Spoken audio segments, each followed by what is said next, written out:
Well, Joe, I think it might have been Braintree's only 2 shots this afternoon, but overall analysis of today's game. Yeah, they might have had 2 shots that's won them a game, but nowhere near acceptable again for us. Nowhere near. It's a worry, because you lose to St Albans, and no disrespect to them, they're down the bottom of the league, and these guys are fighting for their lives, and we highlighted it all week, and we said you can't be complacent when you go there. But for whatever reason, we're nowhere near our level again today. Nowhere near it. And for me, the issue is that we haven't created enough chances as well. So you might say they've had 2 moments, which in fact 2 of our attacks they came from as well. 2 counter attacks, which is really disappointing. You should lock out your box better, and then we've not recovered well enough. And yeah, it's that's a tough one to take, because you want to come here, you want to try and win the game. We set up to win the game. Haven't changed anything from the last 3 weeks, that's for sure, or last 2 weeks, whatever we've been doing right. But it's obviously a mindset thing that, I spoke to the players there and they've discussed it. They said subconsciously, I think you come here and you perhaps don't do the bit that you've been doing for the last week or so, which I find baffling, to be honest. But no, I thought from the first whistle we were second best all over the park, really. I thought they probably wanted the game more than us, showed a bit more determination to win the game in all areas. And like I said, if you don't get all that right, then there's a good chance you lose a game, and we have. Brought on Lloyd James at half-time. Frankie Arthur's within enforced change. Yeah, we're struggling with some bodies in there. Joe's struggling. He's been struggling for a few weeks now with his ankle, so he's had to come off. Frankie's had to come off. He said he just couldn't run anymore at half-time. His back is seized up completely.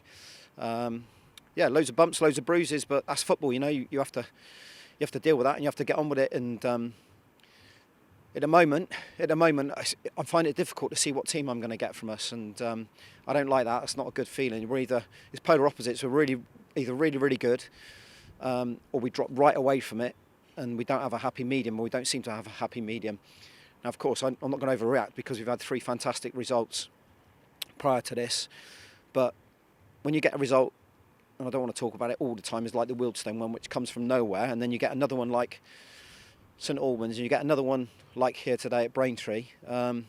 That's not acceptable for my players. It really isn't. We've changed nothing. Like I said, the week's been good. Training week's been good. They've looked positive. But maybe how they prepare as an individual's not right. So I've asked the question there, what do you do throughout the week? And because we look down on our stats, our tackles being one, our regains, even our final third entries, and deliveries of balls in the box weren't good enough. The quality wasn't right. We felt it was either going too big and too long and over, or it was being cut out by the first man, and that's not us. Yeah, we actually criticised it slightly on commentary about some of the set pieces. It's like you demand more from your teams. I think early on in the season we looked really threatening from them, but the deliveries, players in the middle didn't really have too much to work with today. We haven't worked well enough on them, and we work on them. That's the thing. You do them in training, you practice them, because you want to bring it to a game on a Saturday or a Tuesday. But if you're not getting the delivery right in the first place, then we can't blame the runs and the bodies in the box getting contact. So we'll have to keep. The only way you can do it is keep practicing it. So no, and I thought our crossing in general, in wide areas from our wing backs, like I said, there wasn't any quality coming in, and I can remember only Tom flashing one wide in the first half. Brunty's had a really good chance actually when it's falling around in the box there second half. But other than that, it's really bitty from us, and I even now it's running from my brain. I just don't know where it's come from, and that's why you need a bit of feedback off your players, because you need to understand their mindset going into the game. And we'll get to the bottom of it, but you can't just turn up and want to play.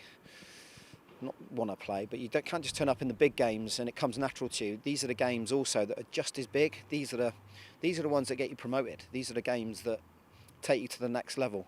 Being ruthless, coming away and not feeling sorry for any opposition, and just saying, right, we're gonna play to the best of our abilities. We're going to give it everything we possibly got, and we're going to drive the nail in a bit further for them. But they haven't. They've raised their level, and we haven't been able to get to it. You said about saying big games like varieties of them, and certainly next week against Weymouth, Family Day, it's going to be a big crowd inside Twerton Park for one of the better teams we've certainly seen on the road this season. Yeah, if not the best, and they won 5-1 today, I believe, at home to Maidstone, so they're going to come in full of confidence, but we've got to make sure we get the right team out there first and foremost, and we get the right group on the pitch that are doing the right things for us. And like I said, at the moment we've got to patch a few up, but we're going to have to pick the right team who can handle the occasion as well, because it's going, like you say, it's going to be a big game, big occasion.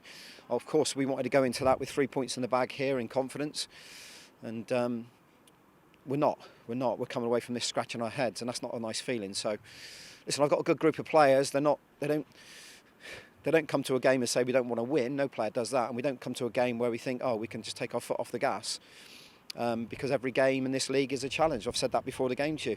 They're all tough, and George's team there have run through brick walls for him and won all their second balls. Like I said, we haven't done that well enough, and we have to get back to that.